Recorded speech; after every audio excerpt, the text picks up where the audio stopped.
Allô? Bonjour, chère mère, comment allez-vous? Ah, la chère mère va bien. Dieu Et mon merci. cher fils, Je vais très bien. il va bien lui Ça va aussi? très bien. Ok, Oui, Dieu oui, merci. Dieu Oui, merci. oui. Ok. Et la Oui, journée? mon programme a changé aujourd'hui un peu. Ok. Donc, je garde mon joli petit test pour demain, Il Inch'Allah. n'y a pas de problème, chère mère, ça marche. Voilà. Ok. Donc, je voudrais intervenir 5 minutes. Oui, oui. Voilà, moi, ma préoccupation aujourd'hui, c'est d'une part la junte militaire au pouvoir, Mhm, cette junte militaire-là avec Assimi Bokela Goïta et son shogel Kokala Maïga. mhm, Mais bon, on ne va pas toujours ressasser la même chose, hein. mhm. Comme j'ai pu le lire tout à l'heure, je crois que les 49 soldats ivoiriens sont devenus comme une patate chaude dans leurs mains. Ils ne savent plus Effectivement. où les mettre. Voilà. Effectivement. On va trouver rapidement une solution. Eux-mêmes, ils ne savent plus. Je crois qu'ils vont appeler, ils vont arranger ça de façon diplomatique, je crois. Mhm. Ils ont encore leur cerveau en place, En quoi. place. Maintenant, la seconde personne, c'est un peu celle-là. J'aime pas dire son nom, prononcer son nom parce Oui, que oui, oui, mais on ça se l'a termine par, voilà, ça se termine par un mot. Et moi, galeuse. je Oui, ne peux pas, je ne peux pas lui faire cadeau de ça. Donc, moi, je mhm, l'appelle Pull Machine. mhm. Donc, voilà, c'est en Côte d'Ivoire qu'on peut voir ces gens d'individus-là rêver aussi grand, rêver aussi énorme. Une Pull Machine, qui elle, pour demander aux gens pour décréter une journée, comme on a une journée ville morte. Est-ce qu'elle sait seulement ce que ça veut dire, une Mhm, journée ville morte? mhm. Moi, je demande aussi aux dirigeants de la Côte d'Ivoire. Moi, si j'en avais la possibilité, franchement, on n'allait jamais dire son nom. Parce que plus on dit son nom, et plus elle rêve grand. Alors que, ma pauvre, dites-lui qu'elle a beau être du bois, elle n'est que du bois vermoulu. Ça vaut rien. On ne peut fabriquer aucun meuble avec du bois vermoulu. Voilà. Donc, elle se prenne pour un monstre. Elle ne l'est pas du tout. Si elle devrait être un monstre, franchement, qu'elle aille voir d'abord un Bassa Krembe tête rouge, quoi. Elle peut pas supplanter même un Magouya. À plus forte raison, un monstre. Ça me fait mal, ça me fait mal. Bon, au moins l'opposition essaye de la hisser vers le haut. Mais nous, au RHDP, est-ce que seulement les cadres du RHDP ne se sont pas barricadés? Éclaireur, vous êtes d'accord avec moi ou bien c'est moi qui deviens un peu bizarre? Non, Moi, je me dis que vous avez totalement raison. le RHDP, les cadres du RHDP aujourd'hui ont failli à leur mission. En tout cas, nombreux sont ceux qui ont failli à leur mission. Ou les cadres du RHDP devraient prendre des jeunes gens, des jeunes pousses sous leurs ailes pour leur faire, pour leur enseigner ce que c'est que la politique, ce que c'est que des débats sur des plateaux télé. Ben, ils n'en font rien du tout. Ils se sont barricadés entre eux, ou bien, voilà, entre eux et leur famille. Et le reste, c'est zéro pointé. Je vous assure, éclaireur, que si aujourd'hui on demandait des, des débats télévisés, ensuite des plateaux, on en sortirait toujours la queue entre les pattes. Effectivement. On ne vaut rien. Les gens n'ont pas pris la peine de former la jeune pousse. De jeune pousse, il n'en existe pas. S'il en existe, c'est juste pour dire on va former des groupes comme ça pour aller défendre notre ministre qui a été attaqué. Parce qu'on l'a accusé d'avoir détourné de l'argent.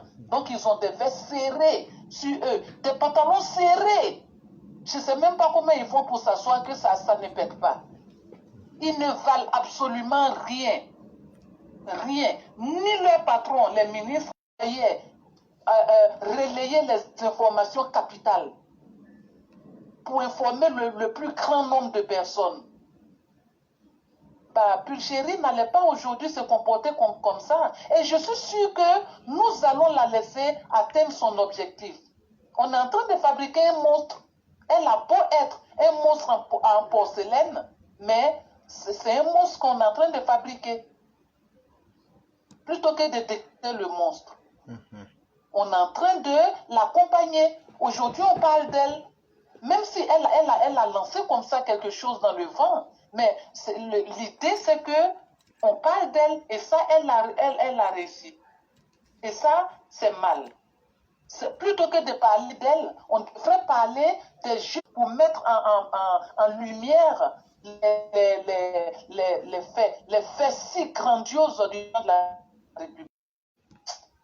Il y a un peu péril dans la demeure. Merci beaucoup, mon fils. Merci beaucoup, chère mère. Et je crois que ce que vous dites, c'est la même chose que toutes les personnes qui savent analyser et qui veulent faire dans l'objectivité disent. Un grand homme ne peut pas former des minables.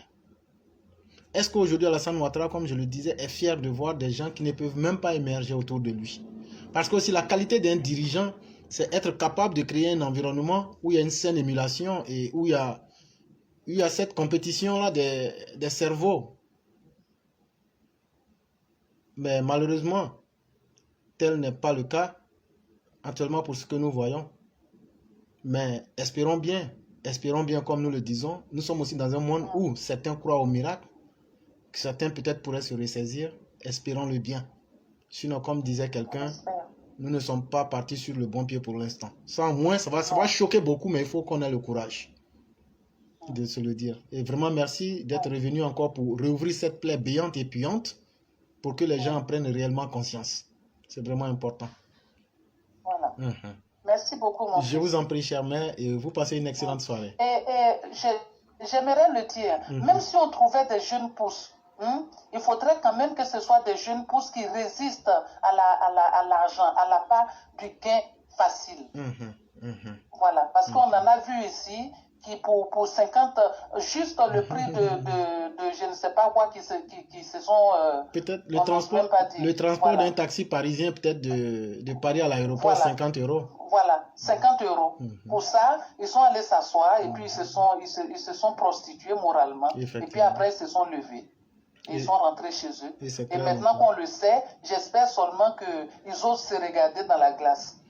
Merci, mon fils. Merci beaucoup, chère mère, et vous passez une excellente soirée. Merci. Merci beaucoup.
Allô? Allô? Bonsoir, cher aîné. Comment allez-vous? Allô? Oui, bonsoir. Oui, Comment allez-vous? oui, ça va très bien. Dieu merci. Ouais. Et la journée? Ah, ça se passe bien après le boulot. On a encore changé pour venir travailler dans un petit coin encore. Effectivement, Bon, effectivement. bref, j'avais réfléchi à quelque chose Mhm, que je voulais attirer l'attention de tout le monde mhm, parce que j'en ai discuté avec ma femme mhm, sur les 49 soldats mhm, parce que j'aurais appris que le Magouya de Camerounais, je sais même Franklin ou bien Franzi Nyamzi ou quoi là, mhm, il est parti à Bamako. mhm. Et donc, je voulais quand même me rassurer quelque chose, attirer l'attention de tout le monde, parce que c'est vrai qu'ils détiennent aujourd'hui nos soldats dans leurs mains, mais ces gars-là, on les connaît, ce sont des empoisonneurs. Ils empoisonnent les gens. Et si jamais ils s'introduisent dans leur groupe et qu'un élément, un militaire a eu très mal à la tête, en tout cas, ils seront accusés de tout. Parce qu'il ne faudrait pas que quelque chose arrive à nos soldats. Moi, c'est ma crainte. Parce que ces messieurs-là, ils sont de même mèche que Asmi Bota ou Asmi Golgota. Franchement, moi, ça me dérange beaucoup. J'ai bien réfléchi. Voilà ce que je mets quand même, j'attire l'attention de tout le monde par rapport à ces empoisonneurs qui sont tout le temps, qui détiennent toujours du poison dans leurs mains. Et franchement, il ne faudrait pas qu'ils essaient de faire du mal à nos soldats. Donc voilà ma préoccupation. Vraiment? Voilà, je tenais à vous dire ça. Et ça me tenait tellement à cœur que j'étais obligé de vous appeler. Donc vraiment, il faut qu'on essaie de voir ça de près aussi. Vraiment, merci beaucoup pour cette interpellation. Et il Oui. faut dire que vous n'avez pas totalement tort parce que ces personnes sont aujourd'hui dans la stratégie du pire et elles sont capables de tout. Et face à des psychopathes et des gens sans limite, des gens qui ne se mettent aucune limite, il ne faut pas aussi se priver d'anticiper en réfléchissant. Et c'est ce que vous avez fait. Mais je peux vous assurer une chose. Aujourd'hui, le régime illégal, illicite et liberticide même qui se trouve au Mali actuellement, je peux vous dire qu'eux-mêmes regrettent aujourd'hui cet acte qu'ils ont posé. Parce que quand le preneur d'otage demande la négociation, ça veut dire que tout est gâté. Mais le plus intéressant dans l'affaire, c'est qu'aujourd'hui, ils ont mis sur leur tête une casquette qui est trop grande. Parce que la moindre chose qui arrivera à ces soldats, ils seront tenus d'en être responsables. Et ça, je ne pense pas que ces personnes avaient réfléchi à ça. Ces vigiles en tenue militaire n'avaient pas pensé à ça. Et aujourd'hui, ils se retrouvent dans une sale situation. Et tel que vous l'aviez dit, eux-mêmes, s'ils avaient su même médiatiser l'affaire, ils ne l'auraient pas fait. Parce qu'en médiatisant, ils ont sécurisé la vie de nos soldats. Parce qu'au moins, on sait où ils se trouvent. Et les soldats, quand ils seront libérés, on prendra le temps de les observer correctement. Et tout ce que vous avez dit, je pense bien que les dirigeants en sont conscients et ils prendront toutes les dispositions pour essayer de mettre chacun en face de ses responsabilités. C'est ce que je peux vous dire. Ok, merci beaucoup. Je vous en prie. Merci beaucoup et vous passez une excellente soirée. Merci à vous. Merci beaucoup. Et à tous et à toutes. Je salue tous les élèves de la classe. Vraiment, on n'a rien à vous. C'est-à-dire, si on vous remercie, c'est comme si on a empiré une situation. Vraiment, vous, c'est Dieu qui va vous rendre dans votre bonté que vous nous faites. Donc, vraiment, je salue tout le monde. Merci beaucoup. Et vous passez une excellente soirée. Merci beaucoup. Merci beaucoup.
Oui, bonsoir, cher frère. Monsieur frère, bonsoir. Oui, Comment allez-vous? je vais très bien, vous-même? Oui, ça va, par la grâce de Dieu. Dieu Par merci. votre voix, on sent que vous n'êtes pas trop en forme. Hein. Non, j'avais fait un voyage rapide sur Paris. Je préfère confesser maintenant. Ok, pas de souci. C'est ça qui m'a fatigué, mais ça va. Ah, ok. Donc aussi, ça va, c'est important. Oui, C'est le plus important. oui, oui. Donc, vraiment, cher frère, on va aller droit au but. Mhm, Bonsoir à tous les élèves de la classe mhm, et bonsoir à toutes ces personnes-là, peu importe notre divergence politique, qui essaient de se réunir autour de l'essentiel, mhm, qui est la dignité de la Côte d'Ivoire, mhm, qui essaient de parler à travers les réseaux sociaux, qui donnent espoir que vraiment nous ne sommes pas loin d'être une nation. mhm, Donc vraiment, je remercie ces personnes-là. mhm, Chef, aujourd'hui, je voulais me prononcer un peu sur le sujet d'actualité, mhm, qui est l'actualité au niveau du Mali, au niveau de nos soldats. Chef frère, ça fait plusieurs fois sur cette plateforme-là, souvent il vous arrive comme ça de parler un peu de la charte du Mandé. mhm, Et dans la charte du Mandé, chef frère, vous avez dit énormément de choses. Chef frère, quand on pense à ce qu'était l'Empire du Mali à l'époque médiévale, et aujourd'hui, quand on s'assoit et puis on voit ce Mali-là, qui est dirigé par ces personnes-là, tu te rends compte combien de fois ce peuple-là a décidé de piétiner son histoire. Chers frères, comme le dit le 10e philosophe, il dit lorsque un peuple décide de se détourner de son histoire, ce peuple-là a tendance à faire honte, quoi. mhm, Que parce que vraiment, pour pouvoir comprendre aujourd'hui la pensée d'un peuple, il est important d'aller un peu dans son histoire, chers frères. Et à partir de l'histoire de ce peuple, on peut déjà comprendre, ou bien on peut chercher à poser d'abord le diagnostic d'où vient le problème, chers frères. Les Maliens aujourd'hui, qui disent que nous, la Côte d'Ivoire, nous sommes un pays, nous sommes contre eux. Mais si nous parlons dans cette histoire du Mali, c'est parce que le peuple du nord de la Côte d'Ivoire a son histoire qui a été écrite aussi avec le Mali. Donc, à la base, il y a énormément de personnes aujourd'hui qui ont leurs ancêtres qui ont commencé leur migration du Mali, qui sont quittés du Mali pour venir en Côte d'Ivoire. Donc, raison pour laquelle nous, on se permet aujourd'hui d'en parler. Surtout nous, les peuples du Nord. Aujourd'hui, nous sommes les plus détestés par ces Maliens-là. En réalité, ces personnes, dans toute sincérité, n'eût été la limitation des frontières, c'est le même pays. Parce que si on se réfère à l'Empire, c'est le même pays aujourd'hui, chers frères. Chers frères, moi, ce qui m'étonne aujourd'hui, quand on apprend comme ça que l'Empire du Mali a été un véritable modèle en matière de droit et de science à l'époque médiévale. Donc, si pour les personnes qui nous écoutent, c'est que du gros français, mais en gros, ça veut dire que la civilisation, l'organisation qui avait été mise en place par les ancêtres d'Assimi Goïta, là, ça permettait aujourd'hui au Mali d'être même plus bien organisé que les pays occidentaux. Parce que politiquement, les choses étaient tracées de telle sorte à ce que même là, on n'est pas aujourd'hui au Mali ce qui se passe au Mali. Et même quand on va sur le plan scientifique et académique de ce pays-là, aujourd'hui, à l'époque médiévale, c'est-à-dire dans les années au Moyen-Âge, il y a des découvertes scientifiques qui ont été effectuées sur le territoire malien. Et cette découverte scientifique-là, il y avait une université qu'on appelait l'université de Tombouctou. Qu'est-ce qu'on ne nous dit pas aujourd'hui sur l'Empire du Mali? On nous dit les premières personnes aujourd'hui qui ont découvert l'Amérique, ils viennent de l'Empire du Mali. Avant que Christophe Colomb ne vienne dire que j'ai découvert l'Amérique là, c'est des Maliens qui sont allés d'abord aux États-Unis. Est-ce que ça, c'est pas dit?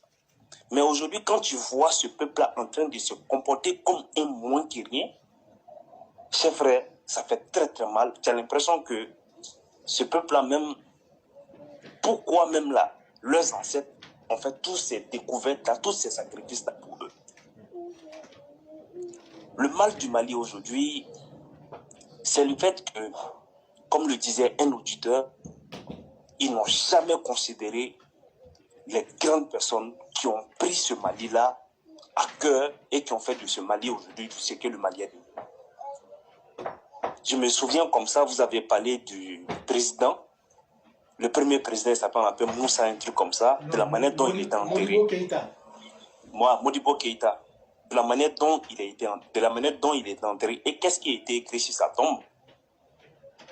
Donc, en gros, chers frères, vous savez, des gens, quand ils ont décidé de piétiner leur histoire, ils vont toujours s'en prendre aux autres peuples. Mais moi, la chose que je peux dire à la Côte d'Ivoire, ayons confiance au président de la République. C'est pas parce que quelqu'un gifle son père que tu vas gifler aussi. C'est pas parce que quelqu'un a giflé ton père que tu vas gifler aussi lui son père. Parce qu'on n'a pas les mêmes éducations. Nos autorités savent ce qu'ils sont en train de faire.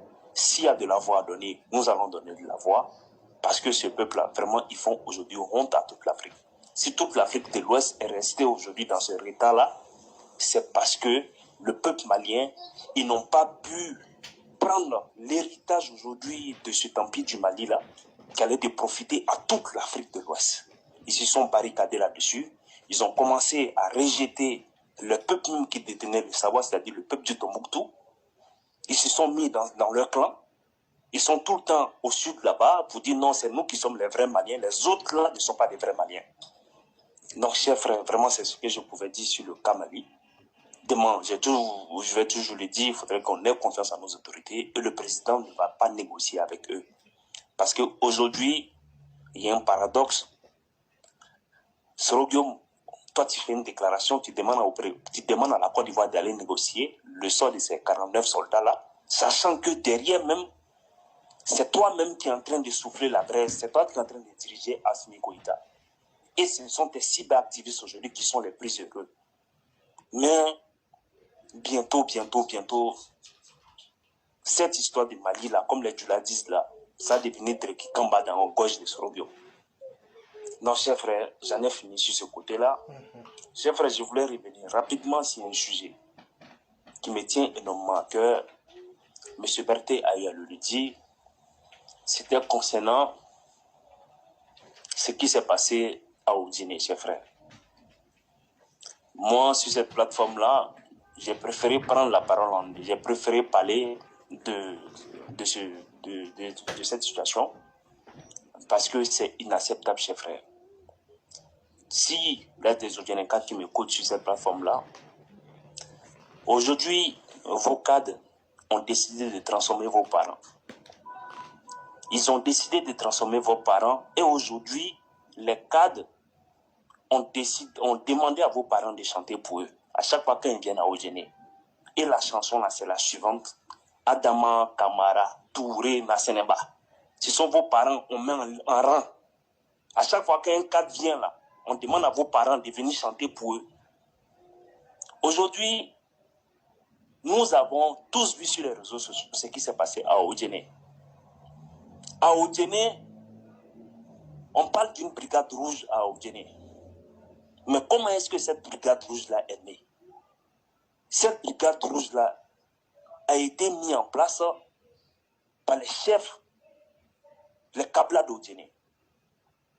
Maintenant, ces Kabla d'Oudjene-là, est-ce qu'ils ont tenu compte un peu des conséquences de cette brigade rouge-là? Parce que c'est une brigade des jeunes qui devaient juste aller remettre l'ordre en cassant le fumoir à Oudjene. Mais ces jeunes-là, ce ne sont pas des autorités qui doivent mettre l'ordre dans une ville. Et puis en plus, c'est sous l'air Alassane Ouattara. Ce n'est pas comme si on était au temps de la rébellion pour que des jeunes puissent faire ce genre de boulot-là. On a la police, on a la gendarmerie qui est là. Mais pourquoi on confie un tel travail aux jeunes? Donc, en gros, chers frères, et quand on se renseigne, on dit que ces jeunes-là, ils ont eu la bénédiction même des cadres d'Oudjene. Mais attends, vous êtes cadres d'Oudjene, des jeunes qui n'ont aucune formation. Vous venez leur confier la sécurité d'une ville. Mais franchement, les jeunes vont se prendre pour les rois d'Oudjene aujourd'hui. Donc ça va forcément créer des règlements de compte entre les jeunes d'Odéné. Si Odéné aujourd'hui est dans l'état dans lequel il se trouve, c'est parce que Odéné a eu pour malheur d'avoir comme Madame le maire Touré Nasseneba. Et je le dis haut et fort, chers frères. Parce que ces jeunes, certes, ils ont été envoyés par les chefs Kabla d'Odéné pour mettre l'ordre, pour casser tous les fumoirs. Mais lorsqu'on est intellectuel, lorsqu'on se dit cas d'une région, lorsqu'on est auprès du président de la République, Alassane Dramane Ouattara, ces jeunes-là, on peut prendre ces jeunes-là en tant que maire d'Odéné et insérer ces jeunes-là en leur donnant la formation nécessaire de telle sorte à ce qu'ils deviennent la police municipale d'Odéné. Parce qu'il y a la volonté qui est là. Mais vous abandonnez ces jeunes-là, ils sont livrés à eux-mêmes. Ils se jouent aujourd'hui les commissaires d'Odéné. Mais franchement, on va assister à un tel dégât. Donc là, nous, les Odénéens qui sommes à l'extérieur, qui sommes en France, qui sommes partout dans le monde entier, si vous ne vous levez pas pour dénoncer le comportement de ces cadres-là, Odéné sera le centre du terrorisme en Côte d'Ivoire. Parce que tout est en train d'être fait par les cadres de telle sorte, c'est que Odéné soit cette zone-là remplie de terroristes aujourd'hui. Donc, chers frères, moi je tiens à interpeller un aîné. Et cet aîné-là, il se trouve aux États-Unis. En plus même, c'est un oncle, Boubacar Touré.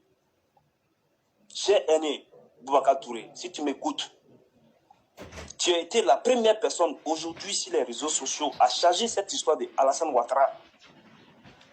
Et même tu as fait des vidéos où tu t'es plaint de l'ingratitude de certains cadres du RHDP. Cher aîné, tu es trop silencieux dans cette histoire de Odéné là. Ce qui se passe à Odéné là, on ne te voit pas. De la manière dont tu mettais ta caméra pour parler d'Alassane Ouattara là, nous aujourd'hui on a besoin que tu sortes pour donner de la voix. Parce que quand tu ne parles pas, c'est comme si tu étais dans ce clan de sorciers là, des cadres là. Sinon là, tu as le niveau intellectuel, tu as le bagage intellectuel aujourd'hui de te présenter à Odéné en tant que cadre d'Odéné. Et même tu n'as même pas besoin de passer par le RHDP. Donc, chers frères, c'est ce message que je voulais lancer à mon aîné. Peut-être voir mon oncle, Aboubacar Touré. Donc, chers frères, j'en ai fini. Vraiment, merci beaucoup, cher frère, pour tout ce que tu as dit. Je crois qu'il n'y a rien qui vaille mieux que la stabilité, l'ordre. Et quand on regarde du côté de Odéné, malheureusement, si on y prête garde, ça va créer les éléments même de l'instabilité. Et ça sera encore à l'actif en même du chef de l'État. Et je crois que le président ne mérite pas de telles choses. Il faut que les gens prennent conscience et sachent situer les choses dans leurs responsabilités. Et tout ça, c'est le laxisme des autorités, comme je le disais la dernière fois. En fait, la brigade rouge dont tu parles, là, je vais t'expliquer un peu. Tu te souviens une fois, tu m'as dit ici que les gens vont, ils volent, ils font des conneries. Quand ils vont à la police, les gens les libèrent, non? Effectivement. Voilà. Et donc, aujourd'hui même, là, les forces régaliennes qui sentent un peu de respect, ou même qui inspirent un peu de crainte, c'est la gendarmerie. J'ai dit un peu, hein. Sinon, en réalité, les autres forces, surtout la police même, les gens s'en foutent d'eux. Mais il faut savoir que derrière chaque policier, c'est une famille. Et aussi, ils aiment leur vie. Ils aiment vivre comme tout être humain. Mais quand on prend des gens, quand vos enfants commettent des désordres, qu'on veut les mettre au pas avec la loi, c'est vous encore qui passez par personne interposée. Et chers frères, il y a des policiers qui m'ont dit, parce que moi j'ai eu à causer avec des policiers à Odéné, quand je me suis bien renseigné sur cette histoire, ils m'ont dit, frère, écoute, souvent on est là, c'est des appels qu'on reçoit d'Abidjan pour nous dire de libérer des enfants. Il dit, c'est devenu une habitude, donc ça fait aujourd'hui, nous-mêmes, notre autorité même est bafouée. Il dit, ceux qu'on respecte un peu, c'est les gendarmes, c'est les policiers même qui te sortent ça de leur bouche. Il dit donc, c'est devenu tellement récurrent qu'à partir d'un certain moment, les gens ont trouvé utile de créer cette brigade rouge-là. Et cette brigade rouge-là était un peu comme une force parallèle, certes, mais qui essayait de jouer les intermédiaires pour régler les affaires. Mais comme vous le savez, comme vous l'avez dit, là où il n'y a pas de formation et dans un État qui se veut stable, ce n'est même pas chose acceptable. Et donc voilà aujourd'hui un des cas qui vient de montrer les limites. Parce que par n'importe quel bord que tu voudrais prendre l'affaire, si les autorités légales même du pays ne jouent pas leurs responsabilités, ou bien que la population ne leur permet pas de jouer leurs responsabilités, voilà ce à quoi on en arrive. Et c'est exactement un tel état de fait qui est en train de se passer au Guinée. Et donc, il faut que les gens fassent un choix. Est-ce qu'on veut vivre dans un état d'ordre, de stabilité et de sécurité? Ou bien est-ce qu'on veut faire nos propres règles et puis assumer les conséquences? Si la police est à Guinée, mais que la police ne joue pas son rôle, on ne va pas demander à l'armée de jouer son rôle, encore moins à la gendarmerie. Parce qu'il y a une volonté rétrograde et ils sont encouragés dans ça par leurs autorités.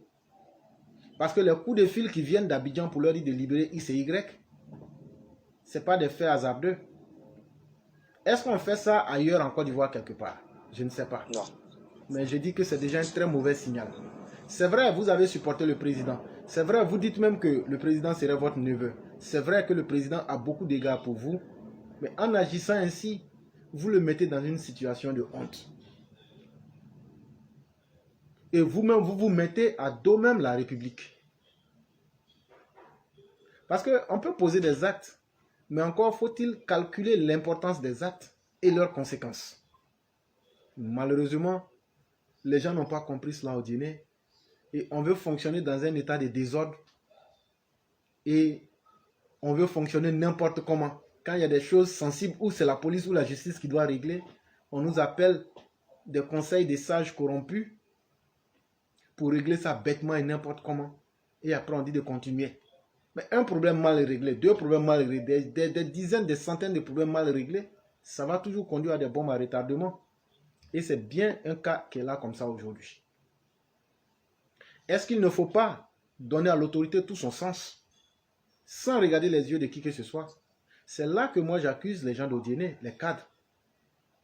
À force de tellement vouloir embobiner la population, ces cadres-là jouent avec le feu. Parce que en disant, ah bon, j'ai appelé à tel cadre qui a fait, ils ont libéré mon fils, le parent lui sera heureux. Mais demain, si c'est toi qui es la victime, comment tu seras? Demain, toi qui étais heureux aujourd'hui, là, si demain on libère pour quelqu'un, tu seras comment? Tu vas te fâcher. Et donc, tellement ces cadres-là ne sont pas bons. Ils ne savent même pas. Aujourd'hui, quand ils libèrent moi, mon enfant, je serai content. Demain, toi, tu seras content, etc., etc. Mais le problème, là, un jour, comme je le disais là, à force de pardonner à tout le monde, un jour va arriver, tout le monde va se croire au-dessus de la loi. Et ça, c'est les cadres qui ont fait. Sinon, s'il n'y avait pas quelqu'un pour appeler, pour dire de libérer, ou même de faire ça, ou même de donner des instructions fortes, les gens allaient se mettre au pas comme tout le monde. Et ça, il faut que les cadres d'Odiéné cessent ce jeu-là. Ils le font parce qu'ils veulent maîtriser des gens. Parce qu'une fois que cela est fait, ils vont dire, ah, il y a telle année, c'est moi, j'ai libéré ton enfant. Ils mettent des poids, je dirais, moraux sur la tête des gens. Mais est-ce que c'est ça réellement faire de la politique? Mais qu'ils vont utiliser bien sûr comme un moyen de chantage à l'avenir. Et les populations ne le savent pas. Mais c'est très dangereux. Parce que effectivement, c'est ce genre d'environnement que recherchent les djihadistes et tous ceux qui sont des malfaiteurs. Les zones de non-droit ou les zones de désordre.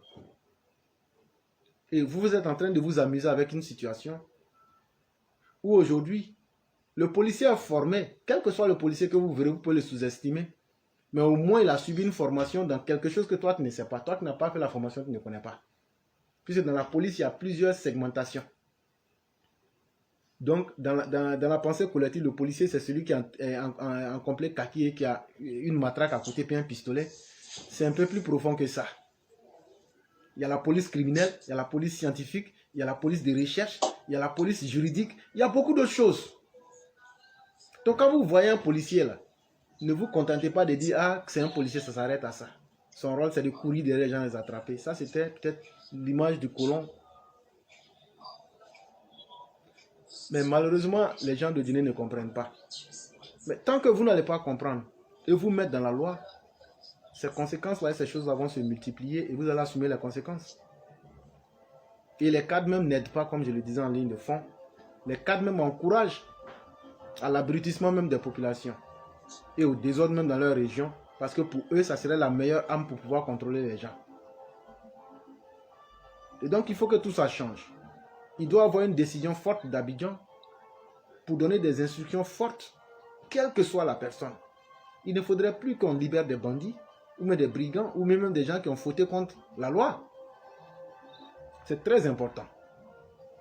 Les gens, comme je le dis, s'amusent avec cette histoire-là, mais s'ils n'y prêtent garde, les conséquences sont énormes et très difficiles à supporter. Vraiment, merci d'être revenu encore sur cette affaire-là. Espérons bien que les gens vont en prendre conscience et essayer de s'améliorer. Parce qu'il n'y a rien, on ne gagne rien en se blaguant ou bien en essayant de colmater des problèmes sans jamais les résoudre à la base. Ça ne sert à rien vraiment. Donc vraiment, chers frères, merci beaucoup d'être intervenu encore une fois de plus sur ce problème-là. Et souhaitons bien que les gens puissent comprendre qu'il n'y a rien de mieux que la stabilité, l'ordre et la loi. Et sur ce, je vais te laisser la dernière parole pour pouvoir nous faire la conclusion. Donc, vraiment, merci, chers frères, pour encore nous avoir parlé de ce problème-là en long et en large, et en même temps de proposer des solutions. C'est ce qui est notre vecteur directeur dans sur cette plateforme-là, c'est-à-dire donner toujours des solutions, faire des propositions de solutions. Et vraiment, chers frères, je tenais à dire merci aux auditeurs qui ont participé aujourd'hui à ce déjeuner intellectuel-là. Parce que, chers frères, la Côte d'Ivoire aujourd'hui, c'est pour tout le monde.